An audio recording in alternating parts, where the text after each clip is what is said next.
आप ये जो सुने होंगे तो मैंने बड़े बाबा का चरित्र सुनाया था, राधा रमण चरण दास जी का सुनाया था। उनका नाम था बड़े बाबा, उपनाम, और वास्तविक नाम था राधा रमण चरण दास।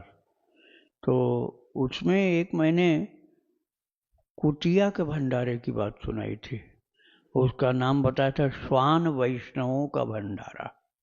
श्वान वैष्णव, जब राधा रमण चरणदास जी कीर्तन करते थे तो उनके पीछे पीछे कुटिया चलती थी, और जहां वो लोग खड़े होकर कीर्तन करते थे वहां से आगे चलते ही उस जगह धूल में खूब लौटती थी और फिर पीछे पीछे चल देती थी। जहां कीर्तन होता था वहीं लौटती थी, फिर चल देती थी पीछे पीछे।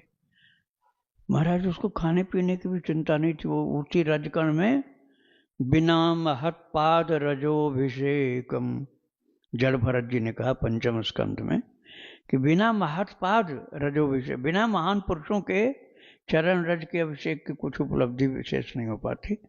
वो कुटिया कितनी महान थी कि राधा रमण चरणदास ने उसका नाम भक्ति माता रख दिया। उसका नाम रख दिया भक्ति माता। और ऐसे ही संतों की चरण रज में लौटते लौटते शरीर छोड़ा था। तो बाबा ने कहा, देखो भैया, भंडारा तो हो गया, साधु लोगों ने पा लिया, लेकिन इनकी जात बिरादरी का भंडारा नहीं हुआ। तो जात बिरादरी का अर्थात तो श्वान है। श्वान माने कुत्ता समाज, उसमें से वो भक्त जो थे वो वैष्णव जोड़ दिया। श्वान वैष्णवों का भंडारा हो। मैंने बहुत विस्तार से सुनाया उस चरित्र को, अभी विस्तार से नहीं सुना पाऊंगा, 2 मिनट में बता रहा हूं। तो बाबा ने, एक संत थे नवद्वीप दास, उनको ड्यूटी दी थी कि श्वान वैष्णव का निमंत्रण ले जाओ। तो उनको एक लाल कुत्ता मिला, उसको दंडवत किया। बोले, महाराज, आपकी जाति बिरादरी में खोज नहीं पाऊंगा, आप ही खोज के लाओ। और इतने श्वान वैष्णव आए। आश्चर्य की बात थी, पहले संतों ने निंदा किया कि तू कुत्तों का भंडारा कर रहा है, ये कहीं सुना है? लाइन से बैठे सब, एक भी हिलता डुलता नहीं था, सब परस दिया गया तब भी नहीं खाए।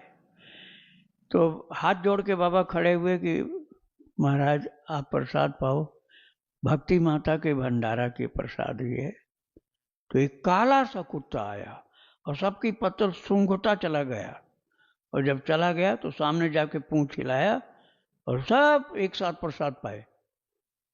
बाबा ने कहा, सबका चरण धो। चरण धोकर चरणामृत रखा गया, पत्तल में प्रसादी थी उसको भी रखा गया, और एक लाइन से सब चुपचाप चले गए, कोई भौंका नहीं।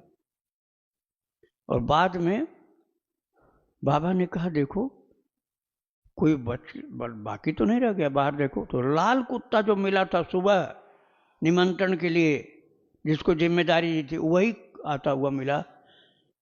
बोले, महाराज, ये तो रह गए, भंडारा तो खत्म हो गया। बोले, तुम ठाकुर जी के चरण में जाके देखो। तो भगवान का कपड़ा हटाया गया चरण के पास का, तो एक थाली भरी हुई थी, वही उनको खिलाया गया। बाद में जो संत नहीं उस समय आए थे, वो बाद में आए कि हमको भी प्रसाद दीजिए। इतने कुत्ते नवद्वीप धाम में नहीं है कहीं जो आ जाते हैं यहाँ। ये कौन वैष्णव किस धाम से आए थे हम नहीं जानते हैं, लेकिन इस तरह से पंक्तिबद्ध चले जाना, पंक्तिबद्ध प्रसाद पाना, किसी की बोलने की आवाज नहीं आना, इतनी मर्यादा से तो मनुष्य से नहीं चल पाता है। ये सब श्वान वैष्णव, ये तो लगता है सब गोलोक से पधारे थे।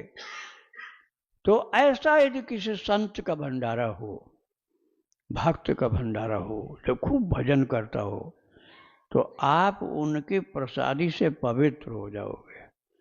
उसको जरूर ग्रहण करो। नहीं मिल रहा हो तो हाथ पसार के लो।